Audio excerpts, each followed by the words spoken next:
사무엘상 28장은 사울 왕의 이야기를 우리에게 소개해 주고 있는데요. 사울 왕을 보면 뭔가 개혁을 하고 하나님을 찾고 하는 모습들을 보면 하나님을 찾는 것 같은데 좀 깊이 들어가 보면 하나님을 찾고 있지 않아요. 신앙적인 것 같은데 신앙이 아니에요. 우리도 여러분 그럴 수 있어요. 신앙적인 여러 가지 어떤 의식도 있고 말도 찾기도 하지만 믿음이 아닌 것이 있죠. 그 모습을 우리 오늘 이 사울이 보여주고 있는데, 사무엘이 죽은 후에 신접한 자와 박수를 그 땅에서 쫓아냈다고 합니다. 신접한 자는 그 죽은 자의 혼을 불러내어서 사후 세계와 교통하는 자들이라고 이야기해요.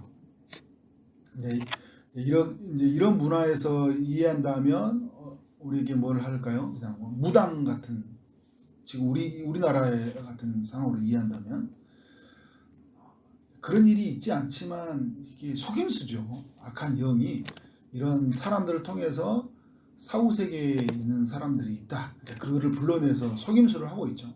좀 이따 다시 한번 나누도록 하겠습니다. 박수는 뭐냐면 마술 등을 통해서 그 미래에 관한 지식을 알려주는 점쟁이라고 할 수 있어요. 지금으로 본다면. 그러니까 무당과 점쟁이들을 다 쫓아내버린 거죠. 모세가 이제 이스라엘 영토에 들어가게 되면 모세 오경에서 볼 때 이런 사람들을 다 쫓아내라고 그랬거든요. 사울은 모세의 율법을 시행한 거야. 사무엘이 죽은 후에 굉장히 왕으로서 하나님이 세운 이제 이스라엘의 왕으로서 마땅히 행할 일을 한 거죠. 여기까지는 잘한 거예요. 잘한 건 잘했다 해야 되잖아요. 그런데 이 잘했던 게 뭐냐면 백성들의 한심을 사기 위한 어떤 신앙적인 개혁이었다. 이후의 흐름을 보면 그래요. 그가 정말 신앙인이었다면, 그러니까 이게 이제 앞뒤가 맞잖아요. 그죠? 일부분에서 개혁을 이루었다면 다른 부분에서 정말 하나님을 찾는 모습들을 우리가 보여주죠. 시험대가 찾아왔어요. 이스라엘과 블레셋이 또 전투를 하게 되었어요. 블레셋에 이 전투를 할 때 군대를 보고 크게 두려워했다고 해요. 그게 두려워할 수 있죠. 크게 두려워할 수 있는데, 그런데 이때 사울이 한 행동이 뭐예요? 이 두려움이 있을 때 하나님께 물어요. 그런데 하나님이 꿈으로도 우림으로도 선지자로도 대답해 주지 않는 거예요. 그 당시에는 이제 하나님의 뜻을 꿈에서, 솔로몬이 이제 꿈에서 하나님을 만났듯이, 그리고 뭐 야곱도 꿈에서 하나님을 만나잖아요. 우림과 둠밈으로 해서 제사장이 가지고 있는 이 두 패를, 형패에 가지고 있는 이 두 가지고 우림과 둠밈으로 이것이 뜻인지 아닌지를 이제 알려주죠. 선지자들이 직접 하나님의 말씀을 전달해 주기도 했어요. 그런데 말씀해 주지 않으니까 누구를 찾아요? 신접한 여인을 찾는 모습을 보여주고 있어요. 근데 여러분, 이제 여기서 질문이 생기는 거예요. 왜 사울에게 대답해 주지 않은 것일까? 왜 대답해 주지 않죠? 지금 사울과 하나님 사이에 뭐가 있어요? 죄가 있죠. 불순종 이체가 있잖아요. 자기 마음대로 제사를 드려버리고, 사무엘로 드려야 할 제사를, 그리고 하나님께서 아말렉을 하라고 했는데 자기 마음대로 진멸하지 않았어요. 삶의 결정이 자기에게 있어요. 그래서 자기 마음대로 또 되지 않으니까 또 어떻게 해요? 노베 있었던 제사장들, 하나님께 제사 드리는 사람들, 그리고 우림과 둠밈을 통해 하나님의 뜻을 알려주는 이 제사장에게 어떻게 했어요? 다 죽여버렸어요. 그러니까 지금 우림으로 자기 하나님 뜻을 묻는다는 게 이게 굉장히 아이러니한 상황이잖아요. 그죠? 지금 사울은 전쟁을 앞두고 뭐가 필요했냐면요, 하나님께 피어린 죄에 대한 회개가 필요했어요. 내가 죽을 죄를 졌다고, 하나님의 뜻을 어겼다고, 내가 하나님의 뜻 밖에 살았다는 자기 자신이 가지고 있는 이 죄의 문제를 가지고 철저하게 거꾸로 틀어져 있어야 되죠. 근데 그런 과정이 없어요. 뭐만 있어요? 전쟁에 대한 승리만 있어요. 내가 원하는 필요만 있는 거예요. 여러분, 이 교회 생활, 신앙생활 할 때 우리가 뭘 하나님의 뜻을 저버리는지 우리의 삶에 하나님보다 우선되어 있는 것들에 별로 관심이 없어요. 말씀에 순종하지 못하는 부분이 어떤 것인지 관심이 없어요. 뭐만 있어요? 내 필요만 있어요. 명절 때 뭘 할까? 우리 자녀들 이렇게 뭐 할까? 우리 가족 왜 이런 일이 있을까?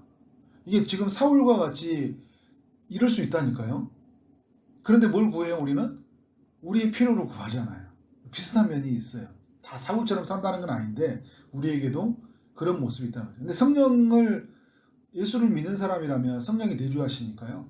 성령께서 말씀과 부딪히게 하고요. 또 우리의 죄에 대해서 그런 미워하는 마음, 죄를 어떻게 할까요? 더 우리의 삶 속에서 가지고 있는 죄를 드러나게 하셔서 고통을 겪게 해요. 그래서 벗어날 수 있도록 누구를 찾게 합니까? 성령께서 예수 그리스도를 연결시키잖아요. 그래서 그 안에서 피 어린 회개를 하게 하는데 우리의 삶에서 그렇지 못하는 사울과 같은 모습이 있다는 것을 볼 수 있어요. 사무엘상 28장과 13장은 좀 내용이 비슷해요. 전개가. 이스라엘과 블레셋의 전투가 있었죠.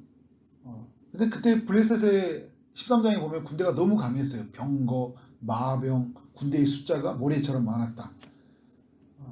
그때 사무엘이 했던 행동이 뭐예요? 사울이 사무엘 없이 제사를 드렸잖아요. 근데 지금 이제 어떻게 해요? 너무 그 군대가 블레셋 사람들이 크게 보고 두려워 보이니까 신접한 여인을 불러서 이제 그 뜻을 물어보게 되는 거예요. 근데 하나님의 답이 없고 하나님의 뜻을 알 수도 없으니까 그래서 이 신접한 여인 쫓아냈던 사람을 다시 불러서 어떻게 하는 거예요? 자기가 지금 이제 정말 급하니까. 그래서 여러분 정말 급할 때 그 사람이 무엇을 찾는지를 보면 알아요. 그러니까 편안할 때는 다 하나님을 찾는 신앙이 같잖아요. 정말 힘든 순간에 무엇을 의지하는지를 보면 알아요. 돈이 완전히 바닥났을 때 있잖아요. 그때 보면 알아요. 그리고 돈이 완전히 많아졌을 때 보면 알아요. 시간이 많이 있을 때 보면 알고 또 시간이 쫓겼을 때 그가 뭘 찾는지 보면 알아요. 근데 지금 이 사울이 누구를 찾고 있어요? 신접한 여인을 찾아서 이 전쟁이 어떤 뜻이 있냐? 이걸 물어보려고 누구를 불러내요? 사무엘을 불러내라고 하는 거예요. 사무엘이 이제 사무엘이 나타났어요 보면. 그래서 뭐라고 어떤 말을 전해주냐면 하나님 말씀에 순종하지 않았다 당신은 너는 그래서 블레셋 사람들의 손에 넘겨질 것이다. 이 여인을 통해서 이제 말을 한 거잖아요. 사무엘이 직접 말하는데 그 여인이 이제 그 속임수로 말하는 거죠. 그러니까 여러분 이 사울이 이 소식을 듣고 완전히 엎드려져 가지고 식음을 전폐해요. 심히 두려움에 빠져서 이제 기력이 빠지게 되죠. 질문이 생기는 거예요. 정말 사무엘이 나타났느냐? 여러분 사무엘이 나타난 거예요? 성경의 전체 맥락으로 이해해야 돼요. 이 본문으로 이해되는 게 아니라 성경의 전체 흐름을 가지고 이야기해야 돼요. 우리가 죽으면 천국 아니면 지옥으로 가잖아요. 다시 이 세상으로 우리는 죽으면 다시 돌아올 수 없어요. 아무리 선지자고 그 제사장이라도 올 수 없는 거죠. 그러니까 여러분이 지금 그렇다면 이런 논리로 본다면 사무엘이 사울 앞에 나타나면 누구라는 거예요? 신접한 여인이 악령의 지배를 받아서 악한 영의 지배를 받아서 속임수를 쓰고 있는 거잖아요. 그래서 미래의 이야기를 말하지만 사실은 여러분 다 알고 있는 이야기예요. 사울이 하나님의 뜻을 저버렸다는 것은 이스라엘이 다 알고 있으면 몰라고 있어요? 다 알고 있는 이야기예요. 다 알고 있는 이야기면 나 같아도 그런 이야기 다 알죠, 그죠? 당신이 하나님의 말씀을 저버렸다. 근데 이제 그런데도 이제 이 여인이 사울의 이야기를 쭉 전해주고 있어요. 그러니까 결국은 이 사울은 악한 영에 의해서 자기 자신이 조종당할 수밖에 없다. 그래서 여러분 전체 앞에 맥락이 이해해 보면 사울이 악한 영의 괴롭힘을 받게 되잖아요, 그죠? 그래서 수금을 타게 하고 막 이렇게 됐었는데 지금 이쯤 되었을 때는 인간이 아주 미쳐 있으니까요. 여전히 다윗을 죽이려고 해도 죽일 수가 없었잖아요, 그죠? 블레셋과의 거리가 있어서. 그래서 그의 삶 속에는 하나님이 아닌 다른 것에 가득 차 있다. 결국은 필요한 순간에 누구를 구하고 있어요? 이 신접한 여인을 통해서 거짓된 이 미혹의 신들을 만나려고 하고 있는 거잖아요. 28장이 우리에게 주는 교훈이 뭘까 생각해 볼 때 하나님과의 관계가 너무 중요하다라는 생각이 들었어요. 말씀을 들으면서 이 묵상을 하면서 정말 이 사울의 삶 속에서 하나님과의 관계가 온전했다면 하나님께 부르짖고 하나님 말씀이 들려올 때 죄에 대한 내 크기가 느껴졌을 때 하나님 앞에 엎드리고 용서받는 마치 누구와 누구의 관계라고 볼 수 있냐면 다윗과 하나님과의 관계라고 보면 되는 거예요. 그렇게 하나님과의 그 온전함으로 찾아가잖아요. 다윗이 온전하지는 않았어요. 연약함과 실수가 드러나는데 다윗의 온전함은 어디에 있냐면 늘 하나님과 관계성 속에서 자기 자신을 찾는다는 거예요. 그래서 하나님께로 다시 제자리를 세운다는 거예요. 근데 이 사울은 하나님과의 관계성으로 들어가지 않아요. 죄의 문제가 있는데 그 죄의 문제를 하나님 앞에 토해내지 못하고 나가지 못하는 그의 연약함을 보여주고 있습니다. 그러니까 여러분 우리의 삶에서 하나님과 나와의 그 관계가 온전한지를 늘 살피는 게 중요한 것 같아요. 전쟁이 있다. 삶에 뭐 어떤 일이 있다. 사람들이 나를 모함하고 힘들게 하고 막 일이 생겨요. 그럼 나를 어디로 세우냐면 내 삶이 누구 앞으로 세우는 거예요?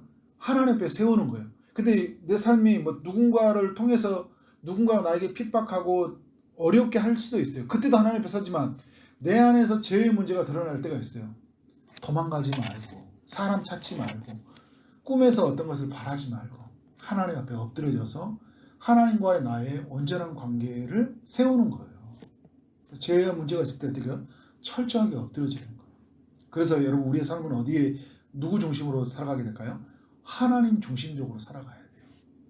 하나님의 제가 처음에 말씀을 드렸던 것처럼 신앙적이다라는 것들 있잖아요. 신앙적이다 할 때는 그냥 우리가 눈으로 볼 때는 신앙적이다 말할 수 있잖아요. 그러니까 지금 우리가 사울을 보면서 신앙적이다.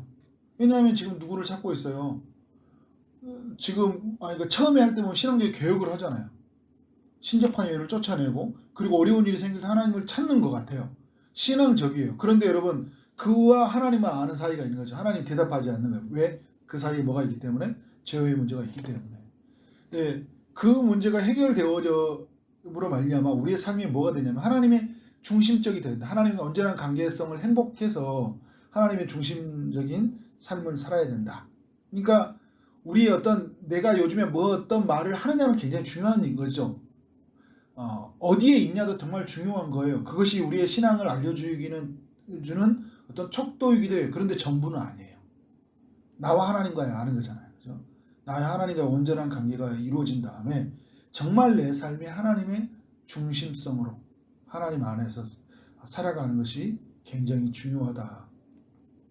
여러분 오늘 이렇게 8절의 말씀을 보면 이런 이야기를 해요. 나를 위하여 신접한 술법으로 내게 말하는 사람 불러오라는. 결국은 뭐냐면 나를 위해서 불러내라. 주를 위해 살아야 할 하나님의 사람이 나를 위해서 또 뭘 불러오라고요? 신접한 여인을 불러오래요. 죄를 지켰다는 거예요. 나의 만족을 위해서, 나의 건강을 위해서, 우리 가정의 안위를 위해서 어떤 죄도 지을 수 있다는 거예요. 나를 위해서. 하나님을 위한 것이 아니라. 하나님의 중심성에서 완전히 벗어나 있잖아요. 그냥 관계부터 뒤틀려 있으니까. 그리고 자기가 뭔데 사무엘을 오고 가라고 이야기하는 거예요. 그러니까 신접한 여인이 성가시기에 불러내냐 그러니까 사무엘이 오지 않았을 뿐만 아니라 그러면서 이 신접한 여인을 통해서 하나님이 또 하신 일이 있어요. 교만한 사울을 완전히 드러내는 거잖아요. 네가 뭔데 불러내? 하나님이 대답하지 않는데 사무엘을 불러낸다? 이게 여러분 맞는 말이에요. 여러분 우리가 하나님이 뜻이 안 되니까 모세 불러갖고 오늘 기도하는 거예요. 그게 이상한 행동이잖아요. 이 하나님의 중심성에서 완전히 벗어나 있다. 왜? 관계가 깨져 있으니까. 우리의 삶 안에서 하나님 안으로 하나님 중심으로 세우고 그렇게 삶이 되어지기를 원합니다. 그래서 우리의 삶 속에서 하나님과 그 친밀한 교제와 나눔을 통하여서 주시는 기쁨이 무엇이고 죄의 자리에 서지 아니하고 은혜의 자리에 서는 그 영광이 무엇인지를 날마다 순간마다 경험하기를 주의 이름으로 축원합니다. 아멘. 기도하도록 하겠습니다. 하나님 아버지 사무엘상 28장을 통해서 오늘 우리에게 교훈하여 주시니 감사합니다. 하나님 말씀이 오늘 우리를 많이 부끄럽게 하게 합니다.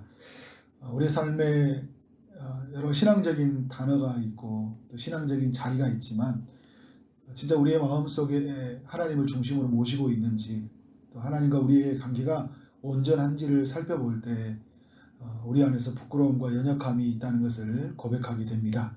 주님, 우리 안에 있는 모든 죄의 문제, 하나님보다 앞서 있고 또 하나님을 주인 삼지 못하고 또 하나님을 우리의 삶의 왕으로 여기지 아니하는 우리의 모든 연약함을 용서하여 주옵소서. 나를 위하여 모든 삶이 경영되어 나갔던 그 사울처럼 살지 않도록 오직 우리는 주를 위하여 주님의 우리의 삶의 중심에 두고 살아가는 삶이 되도록 역사하여 주옵소서. 주님이 각 사람들을 축복하여 주시되 아픔 중에 있는 성도님들에게 찾아가셔서 치료의 광선을 비춰 주시옵소서. 사람은 할 수 없지만 우리 하나님이 하실 수 있음을 믿습니다. 주님, 의사의 손길을 넘어서 일하신 하나님이 친히 일하셔서 하나님의 놀라운 그 치유 역사로 피 묻은 손으로 안수하여 주옵소서. 취업을 준비하고 결혼을 준비하고 임신을 준비하고 출산을 준비하고 나아가는 모든 성도들에게 은혜를 베풀어 주옵소서. 또 명절 연휴 하나님 앞두고 있습니다. 우리 가족 모두에게 주의 사랑이 흘러가게 하시고 구원의 기회가 될 수 있도록 우리를 사용하여 주옵소서. 오늘 하루 만나는 모든 사람들에게 주의 사랑이 흘러가길 원합니다. 오늘 우리에게 주어진 일 최선을 다해 일하게 하심으로 말미암아 하나님께 영광이요 우리 모두에게는 큰 기쁨이 되는 하루 되게 하여 주옵소서. 예수 그리스도 이름으로 기도를 쌓옵나이다. 아멘.